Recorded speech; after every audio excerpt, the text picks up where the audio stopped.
अस्सलाम वालेकुम। अभी हम पढ़ने जा रहे हैं स्टूडेंट इंगेजमेंट और engagement factors in large classes. ठीक है, what are the factors which can engage student in actively participation in the classroom. Also, what are the factors involved in student engagement? Also, what kind of challenges do a teacher face while students do not pay attention in the classroom, and what kind of solutions a teacher can find out create an environment of active participation. ठीक है, so all these things will be covered. और एक बात जो मैं आपको ये बताना चाहती हूँ कि all the topics are inter related and overlapped. सही है, तो आपने कंफ्यूज नहीं होना कि ये पॉइंट्स जो है वो पहले भी बताई हुई है, अब यहाँ पे भी रिपीट हो रही है। तो ये जो लार्ज क्लासेस है, लार्ज क्लासेस में हमें देखना ही ये है कि टीचर के कौन से मसाइल हैं, स्टूडेंट के कौन से मसाइल हैं, और फैक्टर्स क्या है, चैलेंजेस क्या है, सॉल्यूशंस क्या है। ठीक है, और हमें ये पता है teacher depends on student, student depends on teacher. So the problems and solutions can be interchangeable और ओवरलैप्ड। ठीक है, इस हिसाब से सारी चीज़ें एक दूसरे में ओवरलैपिंग करेंगी ही करेंगी। ठीक है, so firstly what is engagement in educational context. In the educational context engagement refers to the active involvement, interest and participation of students in the learning process. When students are engaged, they are focused, motivated and invested in their learning. ठीक है, engagement educational context में क्या है कि एक बच्चा जो है वो एक्टिवली लर्निंग करे। ठीक है, जो कुछ भी टीचर पढ़ा रही है उसमें एक्टिवली पार्टिसिपेट करे, क्वेश्चन पूछे, और जो टीचर डिस्कस कर रही है उस हिसाब से अपने एग्जाम्पल्स भी प्रोवाइड कर सकता है। ठीक है, अगर वो टीचर की बातों को सुनकर अपने आप में रियल लाइफ कम्युनिकेशन कर सकता है, रियल लाइफ एग्जाम्पल्स दे सकता है या क्वेश्चन पूछ सकता है, तो आप ये समझ लें कि वो बच्चा जो है वो इंगेज्ड है अपनी लर्निंग में, वो पार्टिसिपेट भी कर रहा है, वो सुन भी रहा है और वो समझने की कोशिश भी कर रहा है।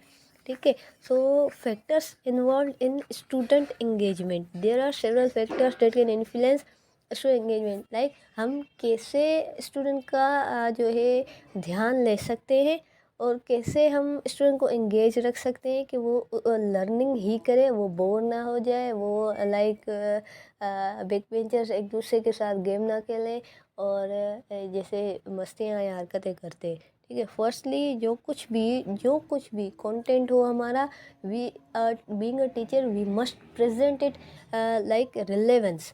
There should be relevance between the student life and the content. ठीक है, अगर रिलेवेंस नहीं होगा, इररिलेवेंट सब्जेक्ट्स पढ़ाएंगी, इररिलेवेंट टॉपिक्स होंगे, तो स्टूडेंट का ध्यान भटक सकता है। सही है, when students see the relevance of what they are learning to their lives, interest and future goals, they are more likely to be engage.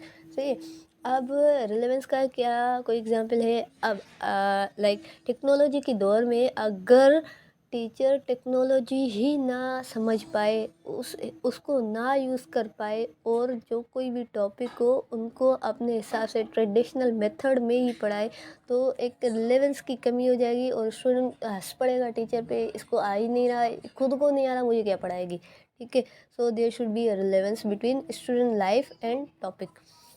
और ये कैसे आ सकती है, वो लेसन प्लानिंग से। टीचर को लेसन प्लानिंग आनी चाहिए, वो भी हम आगे पढ़ेंगे कि इफ़ेक्टिव लेसन प्लानिंग कौन सी हो सकती है पेडागोजी में। सही है, नंबर 2 है active learning.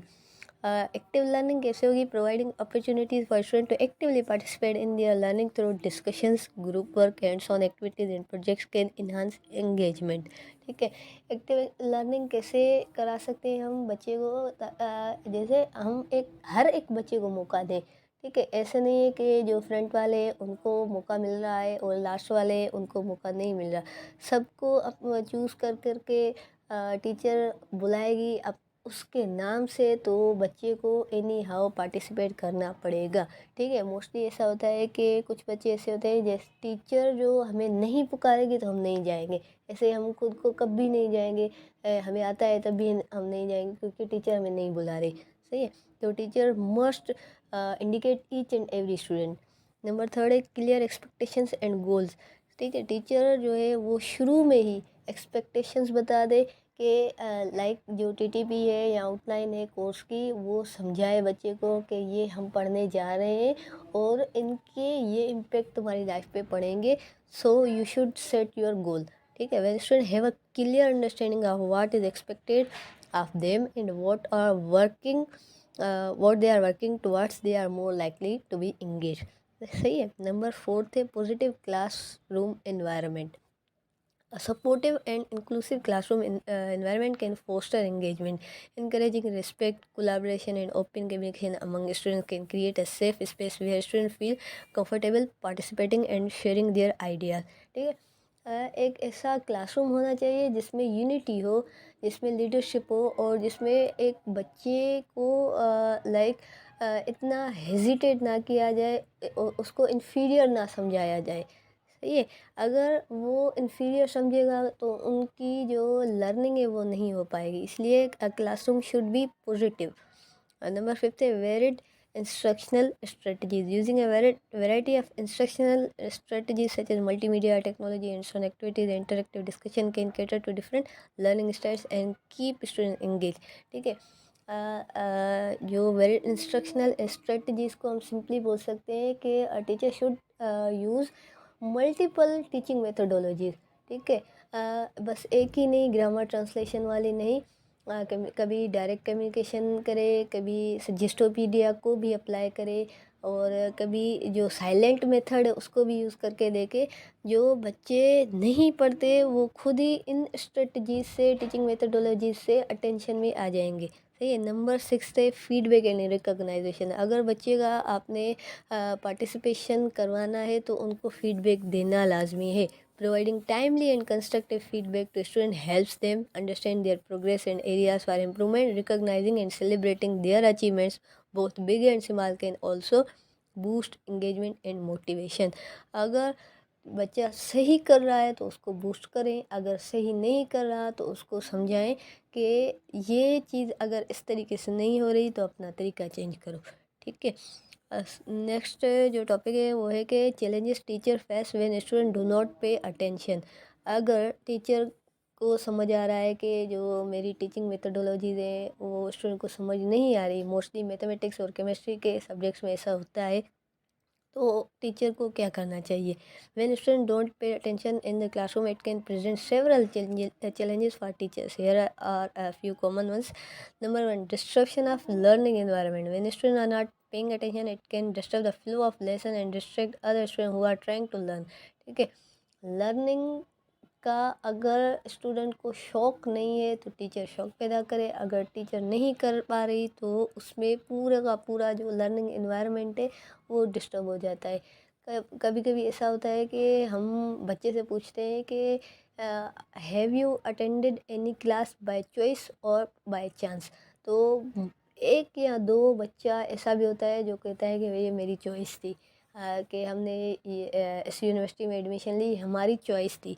So destruction of learning environment में उस बच्चे का भी जो इंटरेस्ट है वो भी ख़त्म हो जाता है। सो इसलिए हमारे पास काफ़ी मेथडोलॉजीज़ होनी चाहिए जिससे ये सारी चीज़ें पैदा ना हो। नंबर 2 है difficulty in assessing understanding. If student are not paying attention it becomes challenging for teachers to gauge their understanding of the material.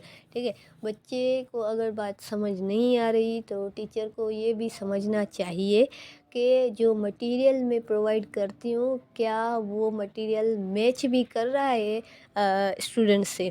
ठीक है, अब उसको कैसे पता चलेगा, जब वो बच्चे की डायग्नोस्टिक टेस्ट लेगी तो बच्चे की लेवल, स्ट्रेटजी और मटेरियल समझ आ जाएगा टीचर को। ठीक है, नंबर 3 है incomplete learning. When student are not engage they may miss out on important information, concept और स्किल्स बीइंग टॉट।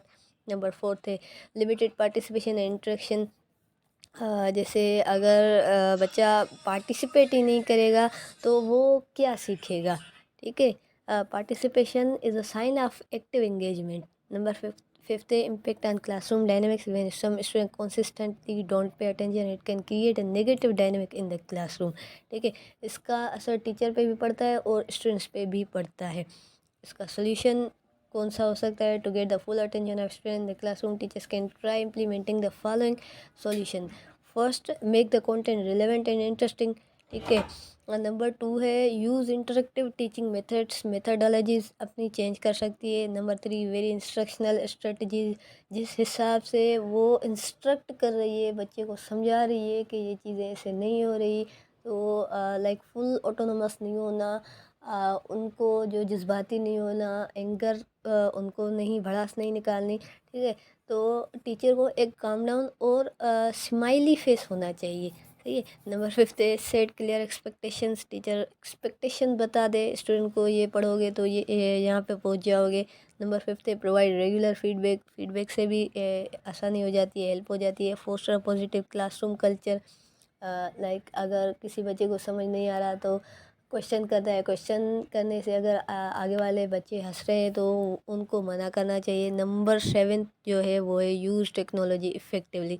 अगर इस दौर में टीचर टेक्नोलॉजी नहीं यूज़ कर रही क्लासरूम में, तो teacher must consider her self as an old and traditional teacher, ठीक है। So this was all about engagement and thank you so much.